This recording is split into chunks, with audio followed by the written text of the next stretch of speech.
Sinabi mo kanina sa opening statement mo, if I remember right, wala kang kinikilingan. You're not pro-BBM or Marcos. You're not pro-Duterte. Tama po. Tama po, Your Honor. I'm pro good governance. But like I said, also in my statement, I support and I respect yung pong mga pinuno at lahat ng Pilipino na sumusuporta sa aking advokasya, which is good governance nga po at free speech. Good governance. Yes, Pero po. dapat po bang isali rin yung paninira? Thank you, Representative Mr. Dionisio. The next interpolator will be Representative Romeo Acop. You have the floor. Thank you, Mr. Chair. It's too late already in the day. My substantive or substantial questions will be asked in the next hearing. Pero meron lang po akong i-clarify. May I ask from Madam Kiambao Reyes? Is Your she Honor? still around? Yes, Your Honor. Yes, thank you. A perusal of your blogs, palagi mong nilalagay sa iyong mga blogs na this post is protected by Article 3, Section 4 of the 1987 Philippine Constitution. Tapos, defend free speech and note to bullies. Would that be true? Nasinulat ko po yun. Yes. Is it true na sinulat In ko your po yun? blogs, nakita ko yung mga nakalagay sa blog mo. It's either this post is protected by Article 3, Section 4 of the 1987 Philippine Constitution at saka defend free speech and no to bullies. Your Honor. Would that be true? Your Honor, una po, wala po akong blog. So that's just my personal Facebook account. And yes, nilalagay ko po yun, yung disclaimer na yan. Kasi nga po, medyo sensitive po ngayon tayo sa mga ganyang post, di ba? So I have to remind the readers also that these are just opinions, these are just reactions, it's no news, and our free speech is protected by our Mr. Chair, Constitution.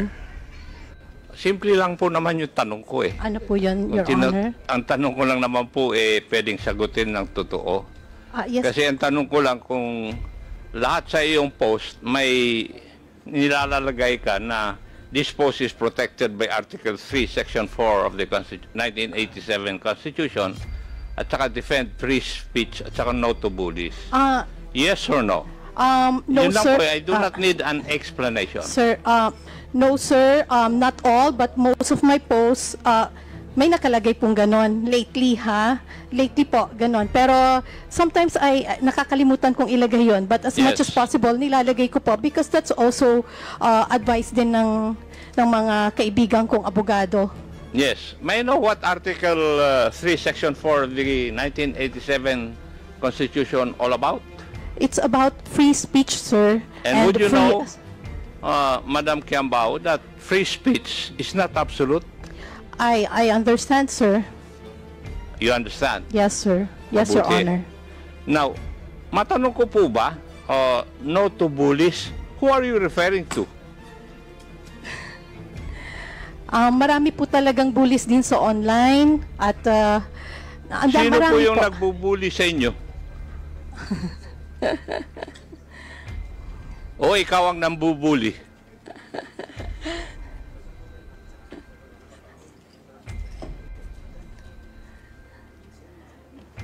Marami po kasi, sir, may mga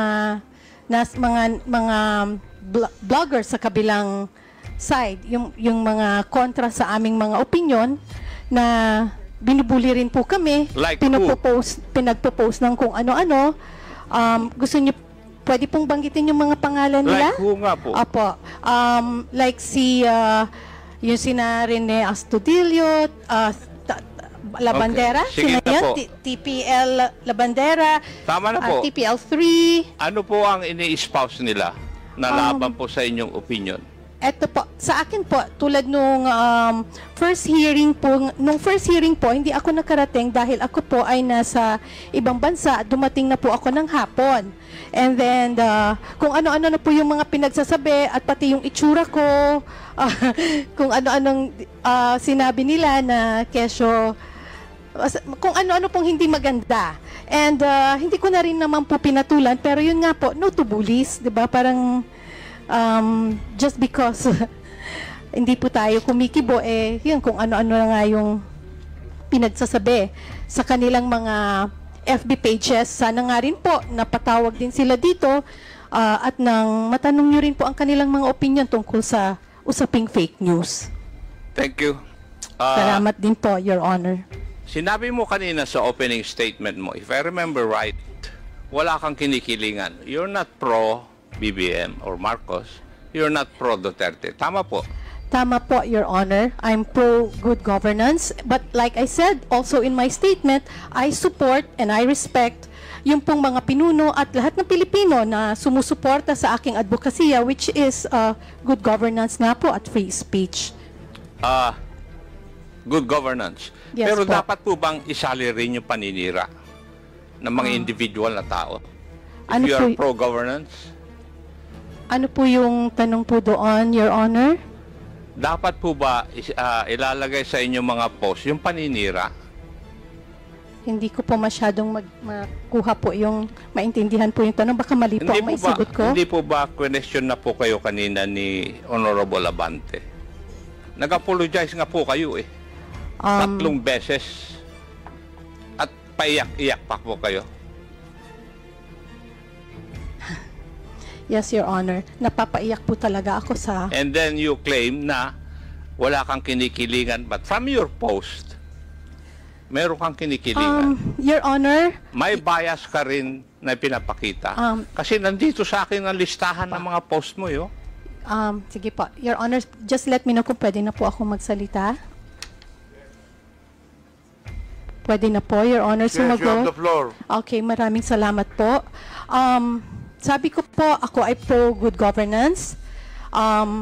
Hindi po ako pro Marcos or anti Marcos or anti or any politician. Ang sabi ko po, I'm a pro good governance. And I also said in my statement that I also have my biases. 'Di ba? Sinabi ko po 'yon. Pero hindi po ako tumitira ng below the belt.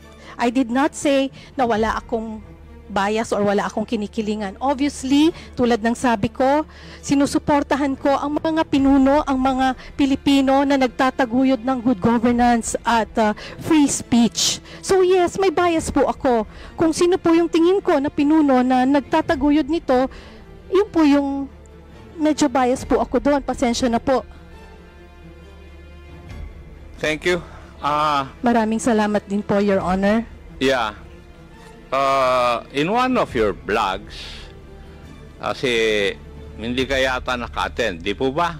Yes, Your Pero Honor. ipinost mo na, and I would like to quote, wait, did they not say that the hearing is meant to investigate their so-called pogo vloggers, narco vloggers, and fake news purveyors? If you're not one of those, why be there and allow yourselves to get insulted and unfairly labeled, accused by some dimwits whose obvious intention is to create a chilling effect? Now that you are here, Madam Reyes, did you feel this? Again, sir? Did I feel... Dito, yung mga sinabi mo sa blog mo that if you're not any of those, why be there and allow yourselves to get insulted and unfairly labeled or accused by some dimwits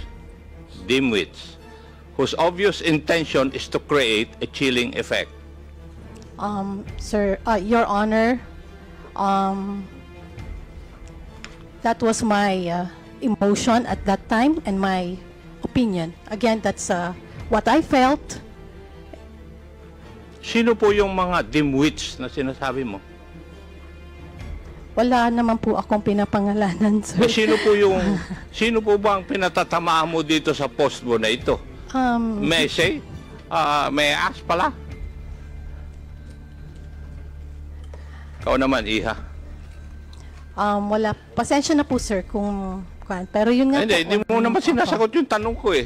Did you feel na ikaw ay na-insult dito? Yes, Your You're Honor. unfairly labeled or accused Yes. by some dimwits? Your Honor, yes, I felt insulted. Naapektuhan po talaga din yung aming mga... Sino po ang nag-insulto sa inyo? Your Honor, kung makikita niyo po yung mga balita ngayon... Hindi, ang aming sino nga nag-insulto sa inyo ngayong araw na ito? Kasi yun ang sinasabi mo dahil dapat nga hindi Your kayo Honor. attend ng hearing na ito dahil you will allow yourselves to get insulted and unfairly labeled. Your Honor, pwede na pong sumagot. Sa tanong niyo po kung sinong nang insulto sa akin, ayoko pong Hindi, sabihin ngayong araw insulto, na ito pero dito. po, ngayon pong araw na to, natawag po ako ng tanga. Sino Hindi pong po ba? tumawag sa inyo na tanga? Mr. Chairman, For the information of everyone, that word was already stricken off the record. Sinagot ko lang po, Your Honor, yung tinanggal na tanong po niya. natin yun sa minutes.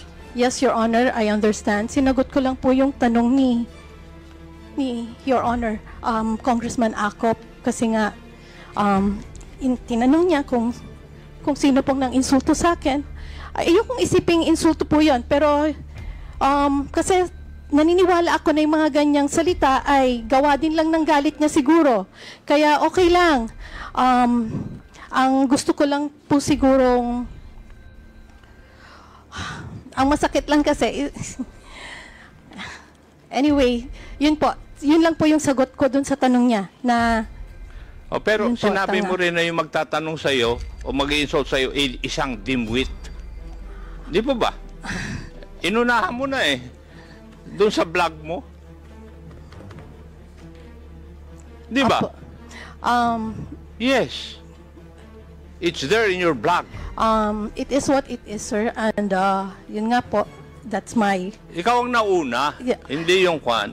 Kasi inuna mo nang sinabi na kung a-attend yung mga vloggers, they will be labeled or accused by some dimwits. Your Honor, kung titignan niyo po ay yung mga bali-balita ngayon, naidikit na po yung mga pangalan namin sa mga salitang fake news blogger, fake news purveyor, narco bloggers, pogo bloggers, nakadikit na po yon. In fact, yung latest kagabi, sinabi na ikukulong na yung mga parang 11 bloggers. Kami po yon. I-detain. Sino po yung Nasa balita po, Your Honor. kanino And, pong balita? marami po, pwede po nating makita mamaya, pero may mga bali-balita na po. Mga mainstream media po ang nagbalita at idinikit na po yung pangalan namin directly sa mga salitang yan. And nakakakalungkot po kasi syempre, hindi naman po namin ma-explain yung mga sarili Miss namin sa MJ, lahat. can I cut you off? Yes, Your Honor. May we know yung sinasabi mong nasa balita? Opo. Pwede mo kang pakita sa amin dito? Opo, Your Honor. Saan balita na ikukulong kayo? Hindi- Sino nagbalita? You mentioned mainstream, so that would be GMA, ABS-CBN. Yes. Pwede mong ipakita rito ang Mainstream preba po. na merong nagpalabas ang mga mainstream media na ikukulong kayo? Because Wait I have lang, not Your heard Honor. of any Meron po. mainstream media saying about this supposedly na pagkulong sa inyo. Pwede mo bang ipapakita rito yung prueba, ebidensya, Meron pa. proof that this mainstream media has been saying na ikukulong kayo? Yes, Your Honor. Pwede kong ipakita sa inyo mamaya kung gusto niyo po. Kasi na-screenshot ko Sinong naman mainstream po yan. media ba yung sinasabi mo? Can you just give me Radyo Mindanao Network? Tsaka meron pa marami pa akong nabasa kasi pino-forward nga po sa amin, sir, yung Mr. mga Chairman. Baka ganyan. hindi naman mainstream media yon. Baka Mr. this is also social media personalities. meron din, oo. I don't think No, sir, if mainstream it is a legitimate media outlet, It is, Your if it is a Honor. mainstream media, these are legit people. I don't think they will make irresponsible statements such as that. Mr. Chairman. Yun nga po, Your Honor. Yes, Representative Baduano. Anyway, with due respect to the statement made by Ms. Kiambao, ma'am, ganito kasi yan eh. Today's hearing will prove that indeed if it is true, no? At saka dokumentado po yung sinasabi mo na kahapon o kagabi, may mga ganong report, Meron. it will be proven that it is not correct at it is not true. Kasi, hindi naman kayo kinontempt unless in this hearing, you will violate our internal rules. Di ba? Now, hindi namin problema yun, ma'am. Kung may ganun. Kasi you were invited for the past several invitations. That's why you were issued as a plena ad testificandum. Ay siguro, ano mang media yan, baka interpretation nila, pag wala kayo dito, makukontent talaga kayo. Now, ma'am, second, ma'am, yung sinasabi mo ngayon, yung news ngayon, you're now in the news. Okay? Yes, and yesterday and Now, today, yes. and then, with regards to this hearing, nasa news ka mo, and you were accused of being sa fake news, etc., etc. Ma'am, remember, you apologized 4 times on those issues na question sa'yo, and you apologize, and that's on record. Now, if it is true or not, and how it was delivered in social media or any media outlet, ay titingnan natin. But ma'am, sabi ko na nga, you were apologetic for the 4 questions that were issues that was raised against you. Di ba? Now, kaya dalawang issue dito. Question of contempt. Hindi naman kayo sinaiting contempt. Now, that will be the question of that media outlet's credibility. Kung ba't nila ni-report na makukontempt kayo, na hindi naman kayo makontempt. Sabi ko nga, hindi kayo makukontempt today unless otherwise. You will violate the internal rules of this committee. Malinaw po yun. Yes, Your Honor. Diba? Well, in fact, itong hearing ngayon will prove that indeed you attended this hearing, and I'm very thankful for that. Kaya Tony Trexie, I'm very thankful for attending this hearing. But ma'am, ang sinasabi ko lang, yung mga news kagabi na iko-contempt kayo, now, ipoprove natin na hindi kayo na-contempt. Yes, Diba? Your Honor. But question of fake news, question of you're telling something in your blogs, 4 na issue yun. Well, in fact, kinount talaga ni Chairman Abante, you apologize on those blogs that you have made. Your Honor, yes, Ganun lang Your po, Honor. that's on record. Your Honor, I was just reacting po doon or responding doon po sa tanong ni Congressman Acop. Hindi ko po sinasabi at ina-assume na ganun po yung gagawin ninyo. Nirelay ko lang po sa inyo yung mga balita na kumakalat at kung paanong ang aming mga pangalan ay nasisira. Hindi po ibig sabihin na dahil sa inyo, kundi dahil dito sa mga nire-report ng mainstream or ng social media about us na nakakasira. Those are fake news. Ma'am, po ba? that's why, ma'am, on the other hand, because you're attending this hearing, it only proves that you were not cited in contempt. Di ba? Yes, and You are exceptionated doon sa issue na pinalabas nila last night ba yun or the other day. Pero ngayon, yung lumalabas ngayon, again, I would just like to reiterate, yung lumalabas ngayon na fake news ka or etc. whatever, it was proven dito because you apologized. Now, it's up to them how to write the news or the item or whatever in their social media account. Bala sila. But ang sinasabi ko lang po, we are basing all based on facts dito. Well, in fact, yung reklamo mo kanina na parang na-insulto ka, sabi nga ni Chairman, I was the one who moved. Diba, to strike out the unparliamentary statement made by my fellow colleague, my fellow chair sa Quadcom. Kaya gusto na may ipakita rin dito na we are fair here, ma'am. yeah, thank you, Your Honor. Thank you, Chairman. Again, sinagot ko lang po yung tanong. Hindi ko po gustong i-bring up ulit yung salitang yon sa akin, pero sinagot ko lang po ang tanong. Maraming salamat po. Representative Acop. Thank you, Mr. Chair. May I go to Madam Crisette Chu? Yes, sir.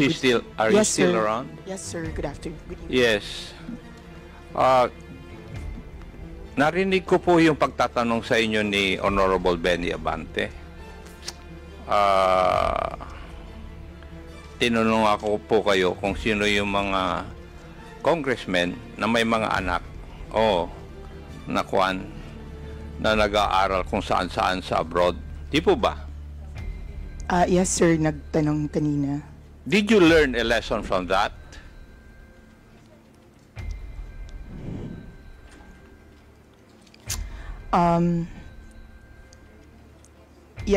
Yes, sir. That the next time I say that, I should have the courage to follow up with the actual names if I have the courage to name them. Okay.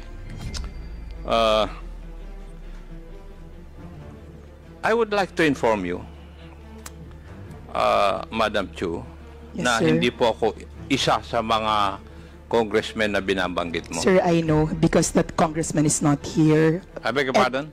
Sir, I know, sir, because the congressman that I was referring to, it was based on the news, sir, and that Hindi, congressman... kasi ang sabi mo kasi, mga congressman. That's why I was asking that question. Did you learn anything from the interpellation of the Honorable Abante? And I'll tell you if you do not know. Sinasabi ko lang Yes, na sir. hindi po ako isa sa mga binabanggit mo na yun. Yes, sir. Yes, sir. At yung yes, mga sir. anak ko, hindi nag-aral sa abroad, nandito po sila lahat, nagtatrabaho, and they are good citizens of this country. Yes, sir. Good for you, sir. Hindi. Huwag mong good for you. It's my job as the father. No, no, sir. I did not mean it As I expect that disrespectfully, you should sir. also, if ever you have children, you should train your children to become good citizens of this country. Yes, sir. Sorry, I did not mean it disrespectfully. That's not my intention. I apologize if... Now, the lesson I would like to give to you is that you should, whenever you come up with your post, you should not generalize. Kasi mga congressmen, nilalahat mo, Iha. That was not my intention, sir. I do not... Okay, I did why not did you mean... write it? I did not... Kaya nga sinasabi ko, ang lesson learned mo dapat dito, huwag ka nang mag-generalize sa mga post mo. Yes, Kasi sir. I hindi ka will nga be makasagot more kanina. Kung specific tinanong ka next ni, time, nung sir. tinanong ka ni Honorable Abante, you name the congressman. Yes, sir. You're right, sir. I will be specific if I do have issues with And for the certain other people. I'm sorry, bloggers. sir, for if you felt that I was alluding to generally. To tell you frankly, I felt insulted. Kasi you are referring to me also, mga congressmen. I understand, sir. Di ba? Ngayon, sa mga vloggers, kung titingnan ko, masyado kayong mga judgmental eh. That's one thing you should learn. Huwag po kayong maging judgmental. And I don't think you have the right to judge others. Di po ba? And the other thing that you forgot is that when you come up with your post, if you come up with informations, you did not exercise due diligence. Wala po kayong fact-checking kung totoo yung mga nire-report ninyo. Yun po yung aking observation kasi sa mga post na nahaharap sa amin. That is why nagkakaroon na tayo ng polarization. And that is one of the ill effects of fake news. Maski na nga yung national sovereignty natin, nahahati na tayo. I hope this, you people who are engaged in this kind of business, you will realize na dapat hindi last hearing, tinanong ko nga yung mga nag-attend, ano po ba ang advantage ng fake news? Wala naman sumagot sa akin. Baka ngayon, meron kang sasagot sa akin, ano po ang advantage ng fake news para sa ating sosyedad o para sa ating bansa?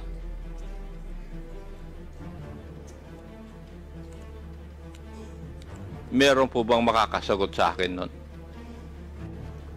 Sir, may I? Mr. Chair, sasagot daw? Yes, please. Hindi po kayang sagutin. Kailangan po natin ng definition ng fake news. Kasi po, merong fake news na time-bound. Totoo ngayon, bukas hindi na totoo. Katulad ni Galileo na nagsabi na heliocentric ang excuse me, Mr. Chair. solar system. Madam, please Opo. indulge me. Ano po yung unang statement ninyo? Baka po para magkaintindihan ay i-define po natin kung ano ang fake news. Yung sumunod na statement. Kasi minsan po, ang tinatawag na fake news ay time-bound. Posibleng totoo ngayon, bukas hindi na totoo. Katulad nga po ng heliocentric versus the geocentric solar system. Naparusahan po si Galileo. Pero 600 years later, nag-apologize ang simbahan. Dahil totoo pala siya.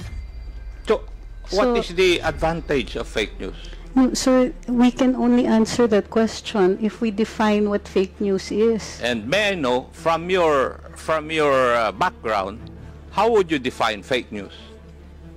Sir, that's one of my problems with the proposed legislation, is that it is very difficult to pin down a definition for fake news. May I know, Marami may I po know akong what binasa. proposed legislation are you talking about? Sir, Representative Ace Barber says that he proposes regulation, a regulatory framework for social media to combat fake news.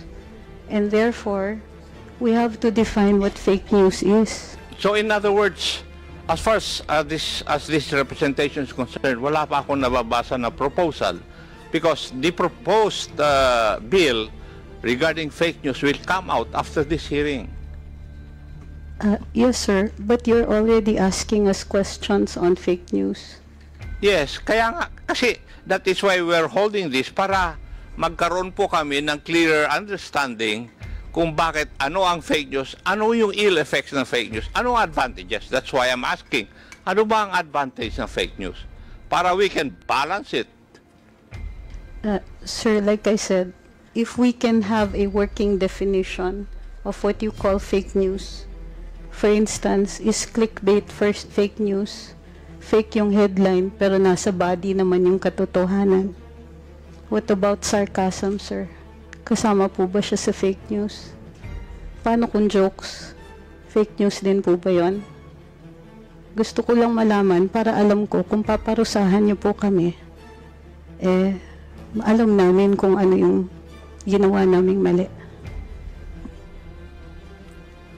Wala pang mali kasi wala pa kayong pinaviolate na bas except yung cybercrime law. Di po ba? Opo. And the other criminal laws which are controlling insofar as this issue is concerned. Di po ba? Andiyan na rin po ako, pero para naiintindihan ko po na ito ay inquiry in aid of legislation. At pinuntirya na po ng mga kinatawan dito na may problema tayo sa fake news dahil nakakapanira. Pero sir, we're pointing out a wrong, but we don't know yet how we're going to define the wrong. And it is a basic tenet sa atin sa Ligang Batas na bahagi po ng bago maggawa ng regulasyon ay may notice tayo kung ano yung masama. Gayon din po sa ating pagdidiskurso dito, kasama po dapat ang isang working definition. Ano po ba ang tinatawag natin na fake news? Baka kailangan din po ng diskurso doon. When we come up with the proposed bill, there will be a definition of terms, as always. So Maraming fake salamat news po. there will be defined. Maraming salamat po. Yes, that's the protocol of this legislative body. Whenever we come up with bills, we have a portion of that bill which define the terms embodied in the proposed bill. So nandun, i-define namin. Don't you worry. Salamat po. Yes, because if ever there will be a proposed bill, it will still undergo technical working group, and maybe most of you would still be invited. So your opinions on the matter will be known by the legislators. So magkakaroon po ng definition.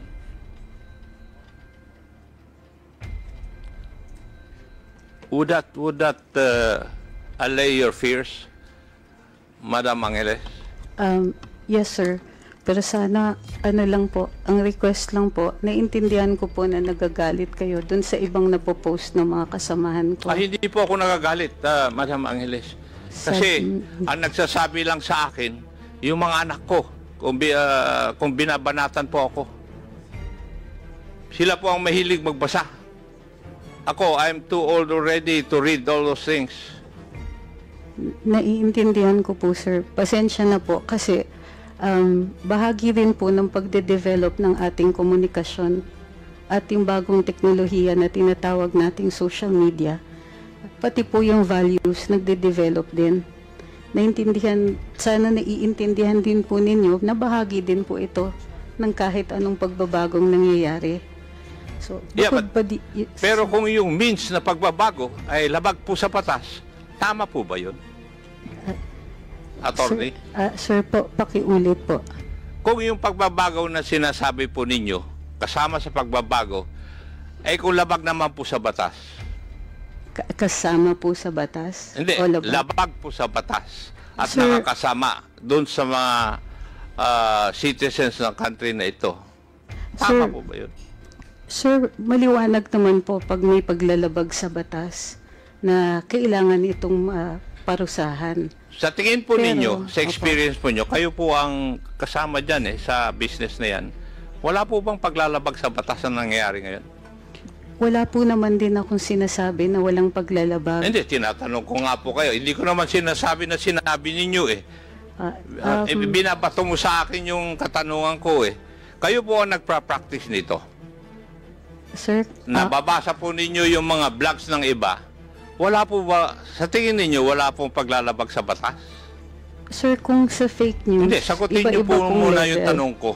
Sir, may mga nakikita ko, yung iba ay libel, mayroon pong iba na dahil hindi po nila naiintindihan, mayroon posibleng mga unlawful utterances.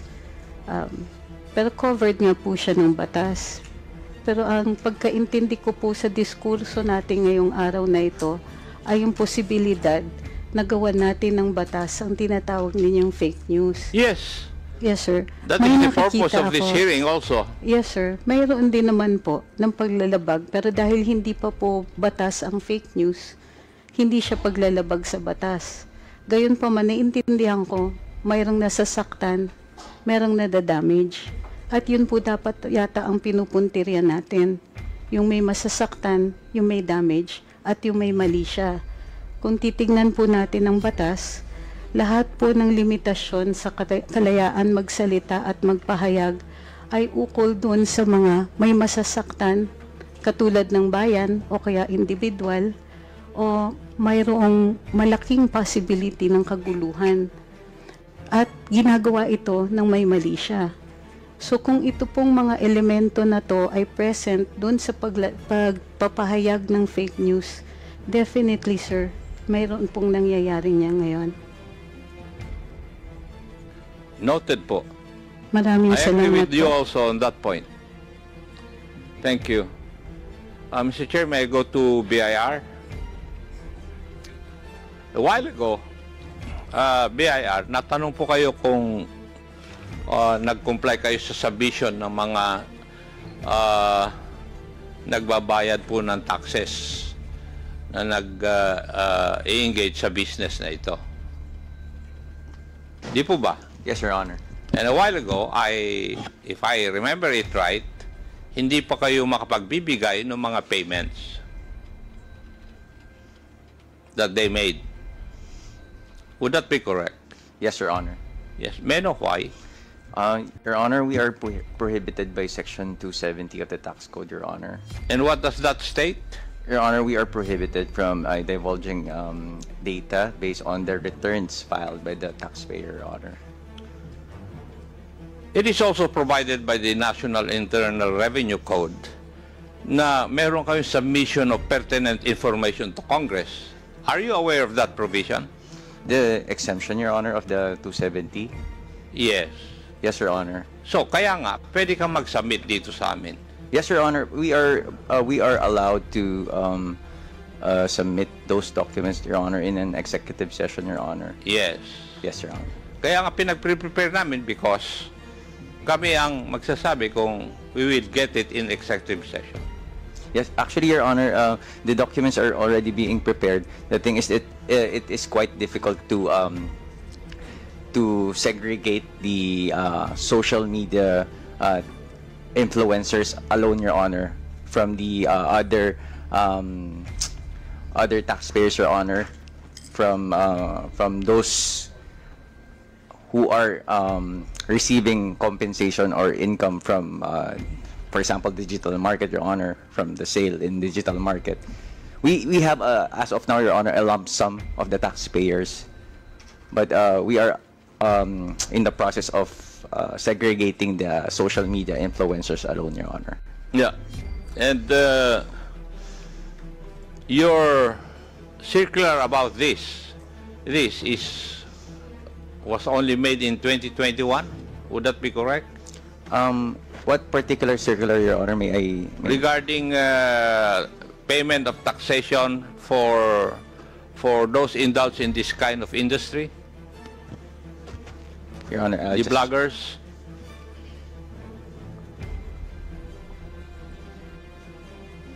Yes, Your Honor, 2021, Your Honor. Yes, 2021. Kasi gusto namin na makita rin kung paano tinatax itong mga ito by the BIR. Kasi yun ang kasama sa question ko sa next hearing. Yes, Your Honor. Yes. Thank you, Mr. Chair. Thank you, Your Honor. Thank you, Representative Acop. The last interpolator is Representative Paulo Ortega. Thank you, Mr. Chair. Like the Honorable Romeo Acop, I will reserve some of my questions for the next hearing since karamihan po na tanong na. But additional manifestations na lang po, Mr. Chair. Siguro kanina when we got the names or the account names or aliases of our vloggers, baka pwede rin pong malaman kung meron pa silang mga ibang account saka additional na mini-maintain na accounts. Then I would like to manifest also, Mr. Chair, na we invite the other victims of fake news like our friends from the media, our friends from the showbiz industry, and other members from government as well, Mr. Chair. Thank you. Before we suspend the hearing, I have some matters to discuss. First and foremost, we would like to inform everyone that the tentative date for the next hearing will be on April 8. During the last hearing, we have issued, or rather, this committee has issued show cause orders to 34 resource persons, mostly social media personalities. Out of 34 that we have invited, 10 are present today and 24 did not attend. These are the following: Mr. Alex Destor, Alan Troy Rolando Sasot, Alvin Mortero, Claire Eden Contreras, Claro Ganak, Cyrus Preglo, Darwin Salceda, Edwin Hamora, Elmer Hugalbot, Ernesto Abinis Jr., Attorney Glenn Chong, Jeffrey Almendra Celis, Jeffrey Cruz, Joe Smith Medina, Jonathan Morales, Julius Milanosi Maui, Kester Ramon Balibalos Tan, Lord Byron Cristobal, Lorraine Marie Badoy, Maria Florenda Espinilla, Maricar Serrano, Susan Batalla, Mary Catherine Binag, and Miss Vivian Zapata Rodriguez. So at this point, since we have already issued the cause order, this committee is now, since of your non-appearance, this committee now is compelled to issue a subpoena. Mr. Chairman. Chairman. Yes, Representative. Mr. Chairman, may I respectfully move to issue a subpoena at the Stificandum for all those mentioned named by the Chairman. So move, Mr. Chairman. Second, Mr. Chair. Any objection? Therefore, the chair hereby, the motion is approved, and the chair hereby directs the committee secretary to issue the subpoena to the mentioned resource persons. We also issued, rather this committee also issued subpoena at the Stificandum to 11 resource persons. Out of 11, 8 are present, and the following 3 resource persons did not attend: Ms. Lauren Marie Badoy, Mr. Jeffrey Almendra Celis, Mr. Alan Troy Sasrugando Sasot.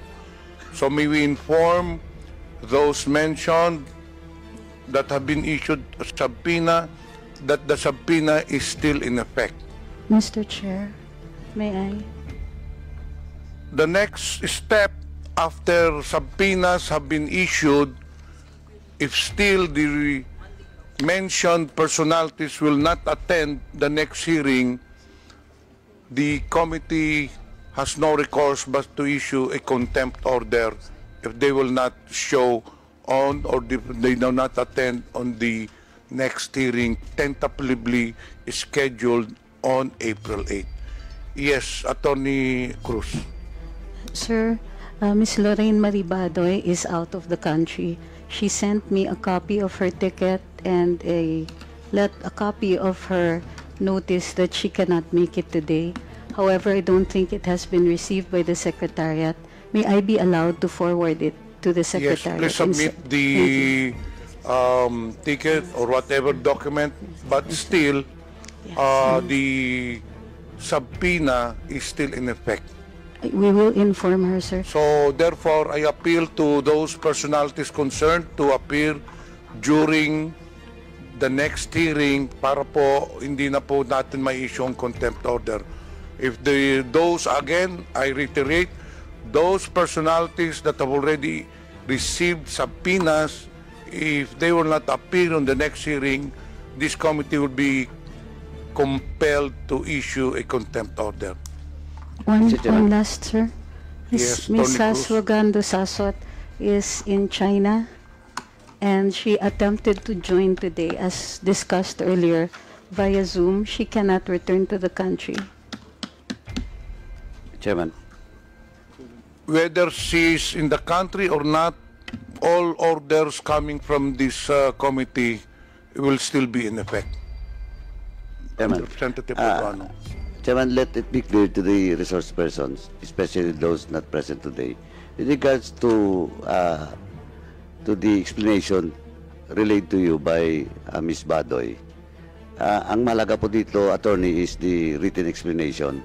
Attached with is all the documents that will prove that indeed he was abroad, she was abroad, and at the same time, if the written explanation is valid. No, yun po. So, as of now, we will accept all those documents that you will submit to the Secretariat, but still, Ms. Badoy and Ms. Asot, or Mr. Asot, Sasot should make a written explanation and submit it to the committee before the next hearing po. Thank you, sir. And lastly, Mr. Chairman, just to remind everyone, resource persons, and that includes all those resource persons that are not present in today's hearing, and maybe they're monitoring this hearing. Let me remind everyone that please don't force us to cite you in contempt, because under our rules, just to remind you, Section 11 of our internal rules, paragraph F, we will not allow discussions or attacking, insulting this committee hearing after the suspension of this hearing, because you will be in violation of Section 11, letter F of our internal laws. We will be forced to cite you in contempt for in violation of letter F, undue interference in this hearing po. Just be reminded po. Kasi we have already done that in my committee. One of the black timer in Cagayan, Bombo Radio Cagayan, was cited in contempt because after the hearing, he attacks the result of and insulted the committee and the result of the hearing. Please be reminded po. Thank you. If there will be any changes in the tentative schedule on April 8, we will issue notices to all concerned.